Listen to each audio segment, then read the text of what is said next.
Hello friends, Bihar की इस पुण्य धरती से आप सभी को राम राम। और इस वीडियो में हम कुछ महत्वपूर्ण प्रश्नों पर चर्चा करेंगे।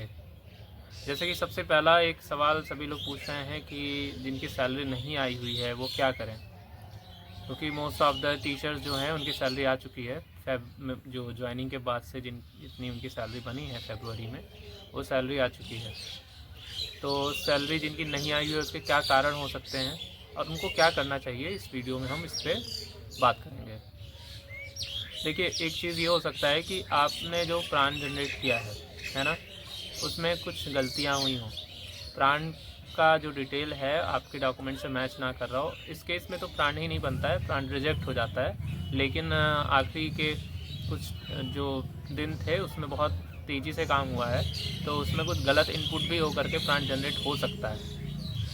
दूसरा कि आपने जो बैंक डिटेल लगाया है, बैंक अकाउंट लगाया हुआ है, वो चेक कर लीजिए कि वो एक्टिव है या नहीं। जो पॉसिबिलिटीज़ हो सकती हैं वो मैं आपको बता रहा हूँ कि क्या क्या वजह हो सकता है कि आपकी सैलरी नहीं आई। पहला तो सबसे जो ज़्यादा चांस है कि आपका जो बैंक डिटेल है ना, उसको चेक कर लें कि वो एक्टिव है या नहीं है। SBI का अकाउंट अगर आपने लगाया होगा तो वो आ जाएगा जल्दी, और दूसरा अकाउंट अगर आपने लगाया होगा तो थोड़ा सा डिले होकर के आएगा। ये चीज़ पहले से आप जानते हैं और मैंने भी अपने वीडियोज़ में ये बताया हुआ है। दूसरा ये हो सकता है कि आपका जो प्राण है ना, प्राण कार्ड, वो उसमें कुछ डॉक्यूमेंट एरर हो, उसमें कुछ गलतियाँ की हो आपने, ये रीज़न हो सकता है। ठीक, कुछ लोगों का भी प्राण बना ही नहीं है, प्राण नहीं जनरेट हुआ है। तो प्राण नहीं जनरेट होने का कारण भी यही है कि आपका जो आधार है उसमें कुछ करेक्शन हो।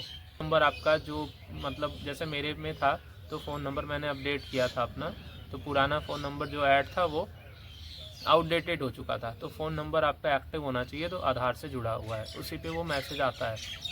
तो इस तरह से आप अपना देख लीजिए कि प्राण आपका सही से जनरेट हुआ है या नहीं। उसमें जो प्राण कार्ड में आता है डिटेल, उसे चेक कर लीजिए। और आवेदन के समय भी आपको एक PDF मिलती है प्राण का, जो आप आवेदन करते हैं उसको भी एक बार गो थ्रू हो जाइए कि सारे डिटेल चेक कर लीजिए सही है या नहीं। वो भी मान लीजिए सही है, सारी डिटेल्स आपने सही किए हैं, सारी चीज़ें उसमें सही हैं। अब उसके बाद में आपको क्या देखना है, दूसरा मैंने बताया बैंक डिटेल चेक कर लीजिए, सारी चीज़ें सही हैं। अच्छा, प्राण हो गया, बैंक डिटेल सही हो गया। इतना होने के बाद भी अगर आपकी सैलरी नहीं आई है तो आपको अपने BRC पर जाना चाहिए।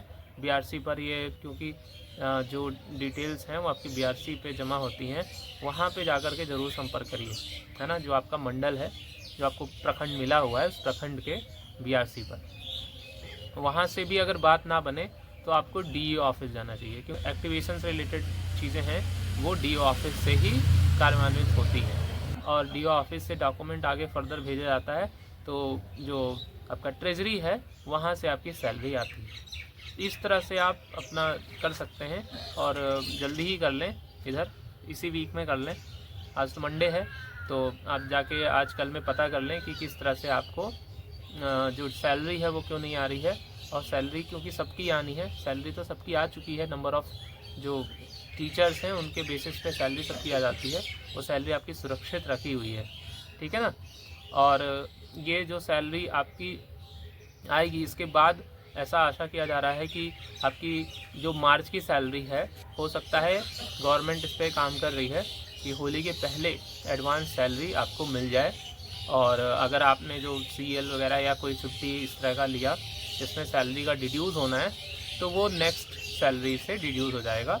लेकिन आपकी जो मार्च की सैलरी है वो पूरी सैलरी में भी ऐसा चांस बन रहा है कि होली से पहले, होली का जो हॉलीडे है उससे पहले आपकी सैलरी आ जाए। अगर ऐसा हो जाता है तो ये बहुत ही खुशी की बात होगी हम सभी टीचर्स के लिए। चलिए, और सैलरी से रिलेटेड और कोई आपको डिटेल लेनी हो या कोई डाउट हो तो आप मुझसे ज़रूर पूछें, मेरे चैनल से जुड़ें।